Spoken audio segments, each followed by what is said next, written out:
Hi, welcome. I am Meredith and I am here with our message for Thursday, the 17th of August, 2023. We're using the lovely Bonefire Tarot for our message today. I know I've been talking about this deck a bit lately, so I thought, why not get it out on the tarot table? So here we are. And we have the Sun in Leo, the Moon is in Virgo, Venus, Neptune, Pluto, Saturn are all in retrograde. We're also in a new moon phase. We had a new moon in Leo yesterday. Didn't mention that to you in the video though. All right, we're taking a look at the energy atmosphere, what's on offer to us. Guidance, insight, enlightenment in the journey. And our first card is, the Four of Coins, back again. Interesting. As I mentioned recently, we almost never see this card. And then the last month or so, this card's been showing up at least weekly. Sometimes more than once a week too. And all of you experienced tarot card readers, or if you're not a tarot card reader, you are at least familiar with tarot, which is why you're tuning in.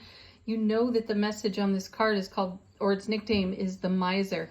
And I don't feel like it's a card about being miserly at all. I do recognize the card as presenting something of great value that we might keep under wraps right up to the divine moment of inspiration to share it.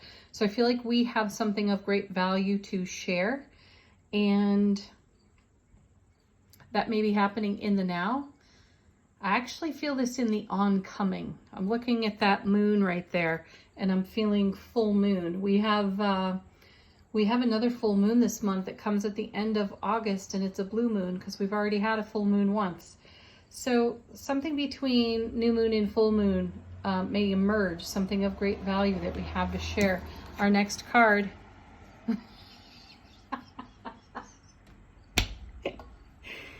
Have I told you all lately how much I love tarot? How much I love the card witching aspect? Here we go. There's the moon card. Woo! That just confirms what I was saying. You gotta love that stuff. So yes, this is a card about emerging energy. I know, again, many people speak of this card traditionally as something of the unseen. Often this card is spoken of in terms of betrayal. I can't get behind that meaning at all. I feel this card connects us profoundly to our moon sign. And if you don't know what your moon sign is, plug your details, date, time, place of birth into an astrology calculator on the internet. Find that out. Cafe Astrology is one of my favorite sites for that. So find out where your moon sign is. It's the most sensitive aspect of our personality. So we have something of great value emerging there. I often feel that there's something just below the surface when we see the moon card, and it is about to emerge, and we see it in a different light. Now, in yesterday's reading, we did have the Hanged Man, and the message there is about pausing, pause in the action for enlightenment. And I sense the presence of the Hanged Man here in the moon card. I feel that there is a hush or a pause that has come over the energy atmosphere, and there is a feeling of excited anticipation in that pause. So this is a period of so-called time for allowing. Now, I was feeling the presence of the Wheel of Fortune, the divine delivery system, in yesterday's reading, and that card happened to show up. So I'm sensing all of this again. I feel like the divine delivery system is delivering, and what is coming our way brings surprise, delight. My guides are whispering to me saying, something wonderful this way comes. I know the saying is usually something wicked this way comes. I'm switching that up to something wonderful. And I really do feel that here in these first two cards. Something wonderful is emerging on the scene for us. I feel like it's an answered prayer, something nurtured in the heart space. I feel an energy of blissful whelming out of the heart space as I look at these two cards. Do keep in mind as well that a 4 is really stable. 4 of coins, super stable. The whole suit of coins is grounded earth energy. So this is something that is arriving on our foundation. Now we're followed we're following up these two cards with the Temperance card. See, there's divine alchemy, and then we have Archangel Michael's energy at hand as well. So I do feel that out of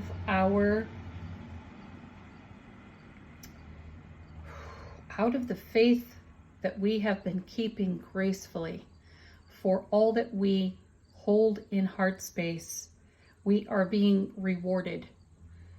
That's what's popping out onto the scene. This should be very interesting. And I also feel when you see Temperance, things come to you in ways you did not expect or anticipate. So when we all look at our own horizon and we start designing in a manifestation style of energy, when we design what ends up on that foundation, and we let go and allow the universe to do its divine work, because how is not our job, that's the job of the multiverse. The way things unfold, how things happen, are meant to surprise, delight us with wonder and awe, and even more excited anticipation. That seems to be the theme that's coming out of the readings this week. So next we have, look at this. Now the Four of Wands, happiest card, another 4 in the reading. So very stable energy and stable, passionate energy at that with the Four of Wands. The whole suit of Wands is about passion, fire, creativity, celebration, engaging, employing, and using, leveraging even all of our gifts and resources.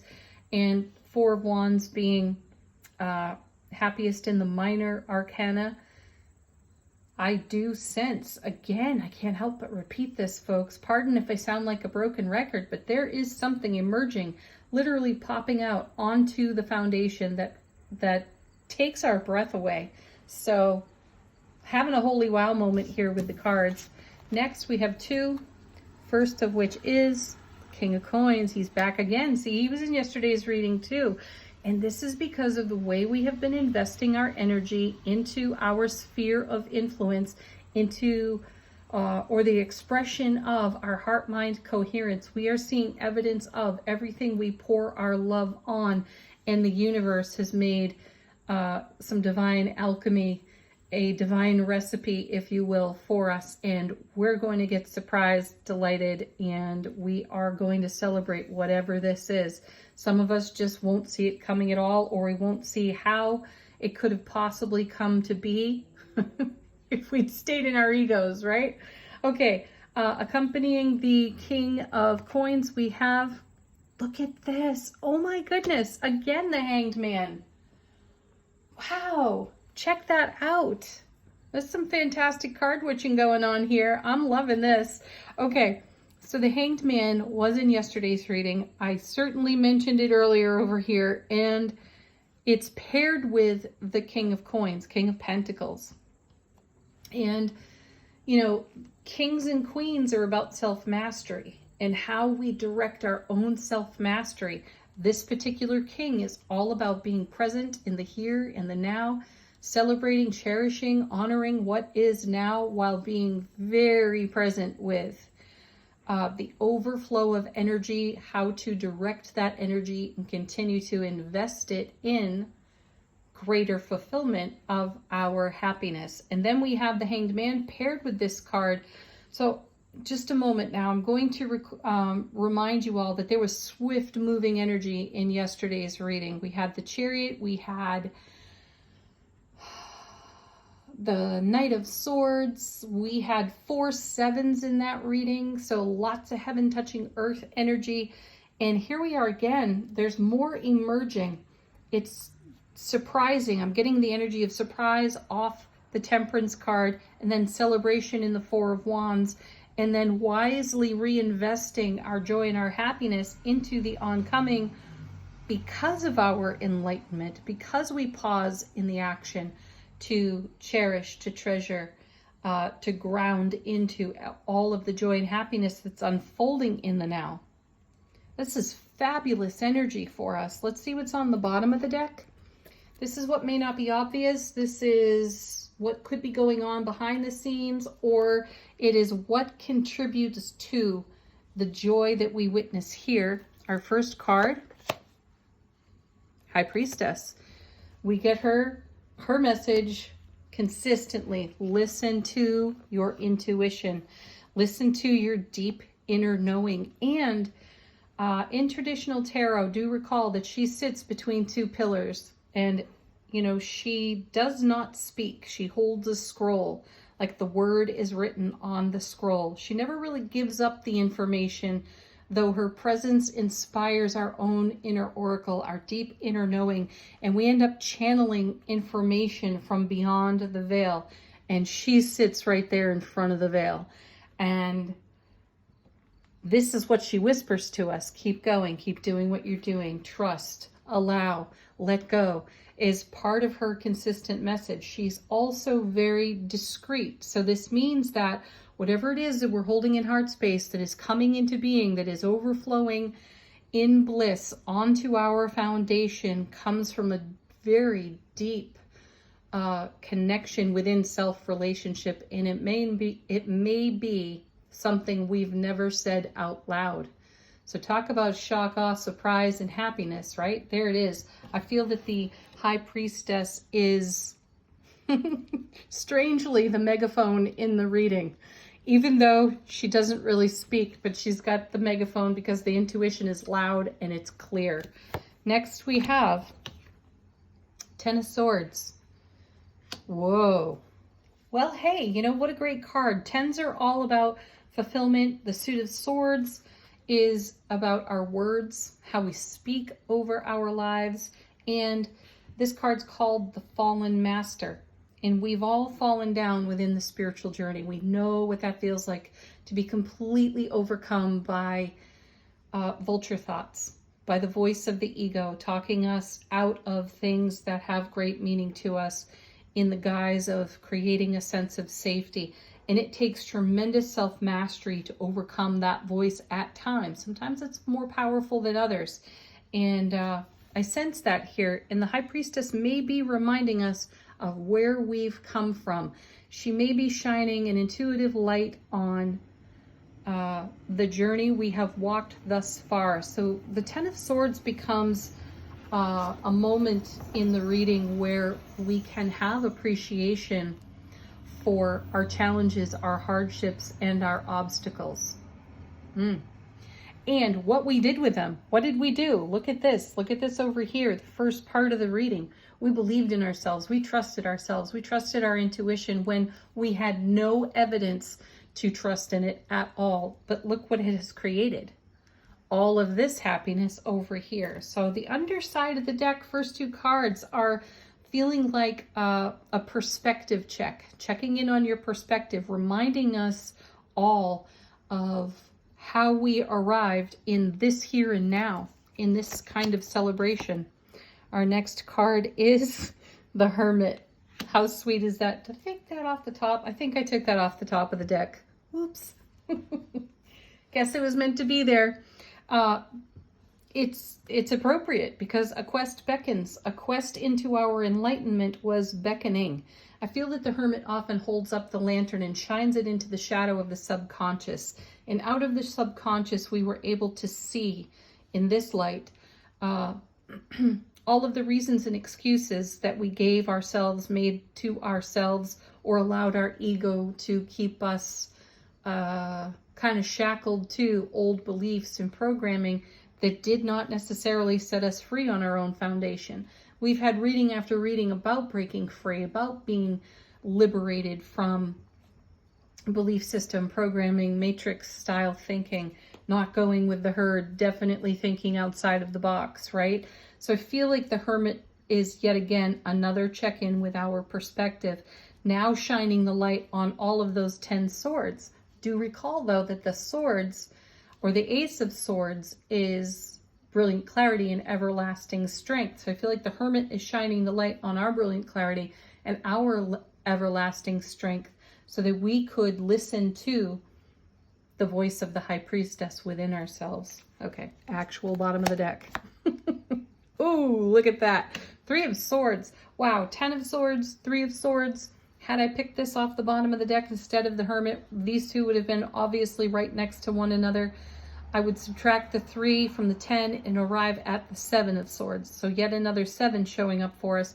So what I'm sensing here is our ability to have the perspective of our recognition for everything that we sabotaged along the way in our journey, where we allowed ourselves to sabotage our own joy and fulfillment. Those hardships, those obstacles have shaped who we are today and matured and seasoned us into the kind of soulful beings who can weather these personal self-relationship storms, come through them stronger, brighter, shinier, more grounded into our own heart space. So some would look at these two, the 10 and the 3, and do the gasp of, oh my gosh, I can hardly believe those cards are there. Those are terrible cards. They're actually fantastic cards because they're behind you now. Next we have, oh, wow. So pain, loss, and sorrow of the past, and then we have pain, loss, and sorrow on the emotional level in the 5 of Cups. The 5s in tarot bring change. They highlight conflict. They bless us with conflict resolution. And in the 5 of Cups, we typically see 3 turned over, spilled cups or broken cups, and then 2 upright cups, which gives us a nod to the 2 of Cups. That's the card of choosing to show up in the way you desire to be met. And I do sense, again, that's more confirmation for us weathering the storms of the 10 and the 3 of Swords so that we could have contrast to gain enlightenment and perspective to choose exactly the way we wish to be met. And look at that, Ace of Pentacles. That created brand new opportunities for us and an abundance of opportunities for us to take a look collectively at this style of energy so that we can continue to choose love over fear. There's the Lover's card. Oh, that one's emotional. Oh, my eyes are stinging. Oh, I like it. Yeah, we've all walked this journey. We know what has gone into this, and it is cause and pause for a little bit of appreciative emotion for choosing to be brilliantly clear and everlastingly strong, right? There it is. Thank you, Bonefire Tarot. Let's take a look at Angel Answers. Great deck for answering questions, bringing confirmation,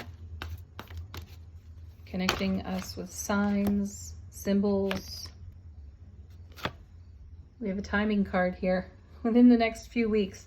That for me is a message about this style of energy,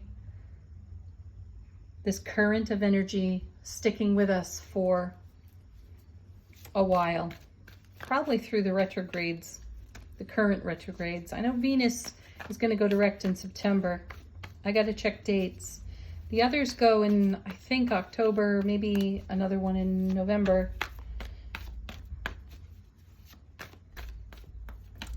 Okay, next.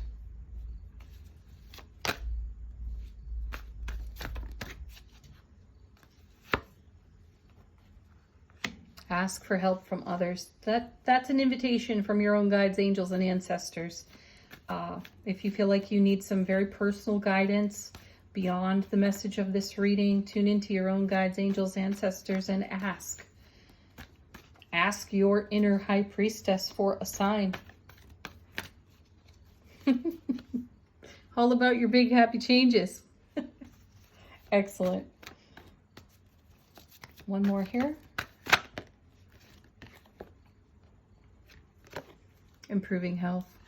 This is a card about well-being on all levels, emotional, physical, mental, spiritual. There is a frequency upgrade going on, and we set that in motion when we began to choose love over fear, when we began to choose doing things differently. And I would normally have the final word on the reading with the Oracle deck, and it's not here on the tarot table. So we're going to skip that. Have a beautiful Thursday, everybody. Peace, happiness, laughter, love. Namaste.